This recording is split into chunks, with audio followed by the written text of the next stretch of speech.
Hello, peeps, and la. Hands up, who has seen Big Hero 6? And who has seen It's a Wonderful Life? The latter is a Christmas movie from 1946, in case you didn't know. The story centers around George Bailey, who thinks he is better off not alive after a sudden bankruptcy, but an angel shows him what the world would look like without George Bailey. A very dark scenario, I must say. The film was surely a child of its time, but many people still report watching it around Christmas. And at 75 years old, like in some respects, it really aged well.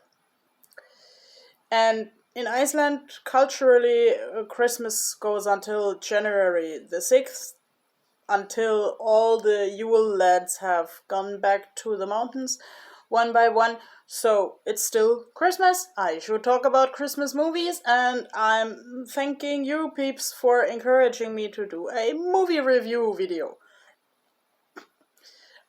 My script this time, oh yeah, I have a script, is based on an essay that I had to write in my film studies class back in 2015, the Back to the Future year. It's a Wonderful Life indeed gives me some Back to the Future Part 2 vibes in some passages, and it reminded people in that film class of so many other movies that I kind of have to think of it as a prototype of the modern Hollywood film. The motive of a small, everyday person becoming a big hero is recycled in so many US films over and over again. Not only in the traditional feature film studios, but also in animation, or specifically there because animated characters offer more options of movements and credible story contexts than normal people. Seriously, could you imagine an upstate New York family guy named George Bailey flying with jets on his ass? Poof. Nope. Okay, in Bailey's world, a big hero doesn't have to do that. Some scholar named Richards from the University of Berkeley writes that It's a Wonderful Life, quote unquote, distilled the quintessence of the American dream and the ideals of the middle class. George Bailey took over his father's business without complaining and is well loved for making home owning, which is some security, prestige, and independence, affordable for the poorer people. He might be a big hero in today's Iceland with its hiking prices on the rental and real estate market. And let me tell you, the situation here was not even as tense as today when I wrote the essay. Already as a child, George takes action when needed. And now I'm losing my script. I should have learned this by heart. And I should take action when needed, I know. For instance, he saves his brother when he almost drowns, or he interferes when the old pharmacist accidentally almost poisons a child. Thus, the message conveyed to the spectator is go out and do small things to make a big difference. Richard's article implies that the little ordinary man can make the biggest difference while the rich building contractor antagonist becomes meaningless in the end. Rah. Whoever takes people piggyback, according to the article, is quote unquote a real man. Bailey does that a lot, as in walking up and down stairs with one kid sitting on his back, two sticking to his hips, etc. He also takes others piggyback the more indirect or figurative way. He shoulders the problems of the poor investors with his own money, and they show him so much appreciation in the end. They collect up all the precious possessions they still may have hiding somewhere in order to get him out of jail and out of the claws of this evil building contractor named Henry Potter. Similarities to the magician not intended. That film was way before. Big Hero 6 modifies this message and action to fit today's technology dominated individualism. It is a story about nerds inventing miraculous robots. The concept of a nerd is quite fashionable. Sometimes it's associated with people with autism, like autism comes from auto, meaning self. But I've seen some people on the autistic spectrum prefer the word nerd because it's associated with a special talent or interest. Yes, in times of information overload, you need a special talent to stick out, while in 1946 it was enough to be George Bailey. He was not even allowed to fulfill his special travel dream. He needed to be stuck in the middle class ideal.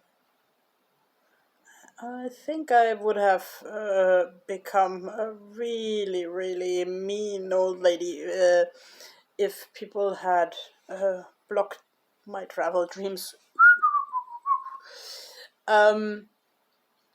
Hero in Big Hero 6 doesn't initially have any friends beside his brother Tadashi, who is also his father figure. His only pastime is letting remote-controlled robots fight each other and improve their technology. He is purposefully shown as a failure initially. He's very skinny with messy hair and overly big feet. His robot looks like a ridiculous doll. And Tadashi reminds him that bot fights are illegal and that Hiro graduated from high school aged 13 and has never done anything of value with his talent. Then again, who decides what has value? One of the key phrases of It's a Wonderful Life is no man is a failure if he has friends.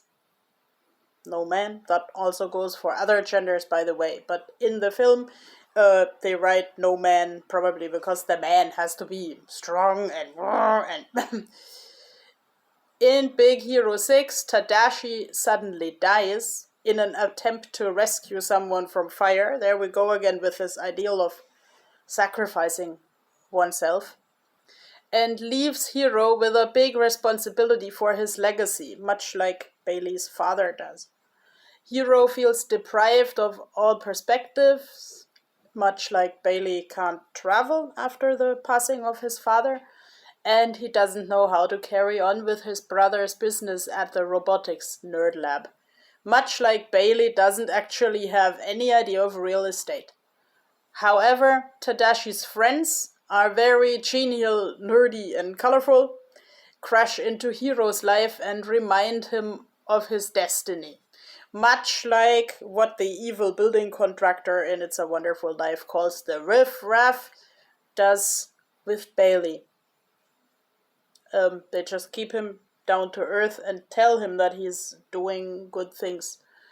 Hiro accidentally activates Tadashi's robot named Baymax, probably named after San Francisco Bay.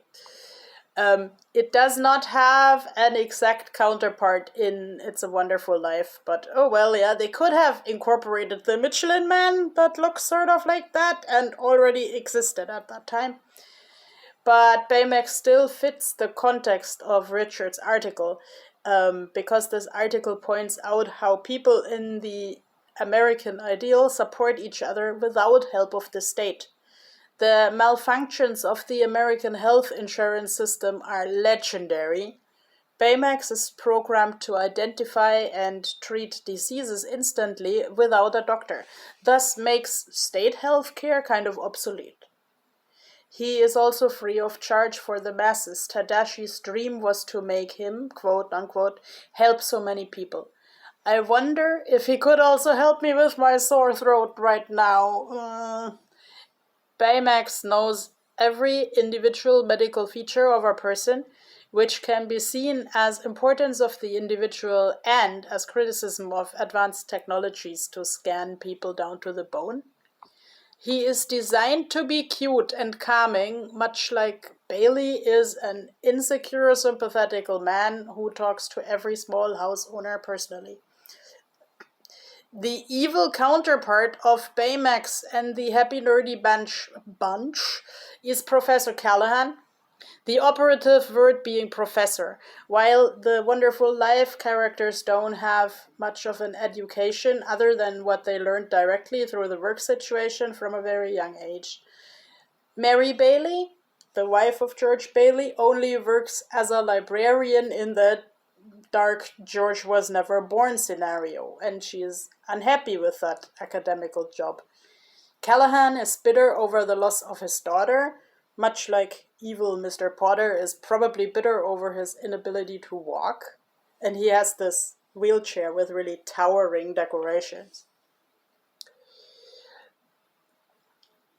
Callahan destroys the university and steals Hero's microbots, a set of tiny robots which can move everything in the world if they only work together. The microbots are therewith like Bailey's riffraff. The individual is small but still important. After all, it's one microbot which ends up leading Hero to the solution of the big problem. And only if many individuals work together, the whole situation can be solved and anything can be moved.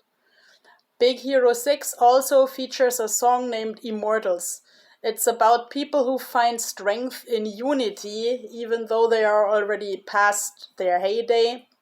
Quote unquote, I am the sand in the bottom half of the hourglass, or don't fit into society's norms. Quote unquote, I'm bad behavior, but I do it in the best way.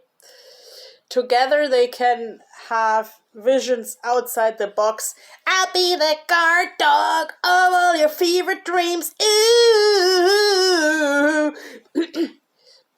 The visions which are worked for in both films are often threatened, and to quote the song again, sometimes the only payoff for having any faith is when it's tested again and again every day.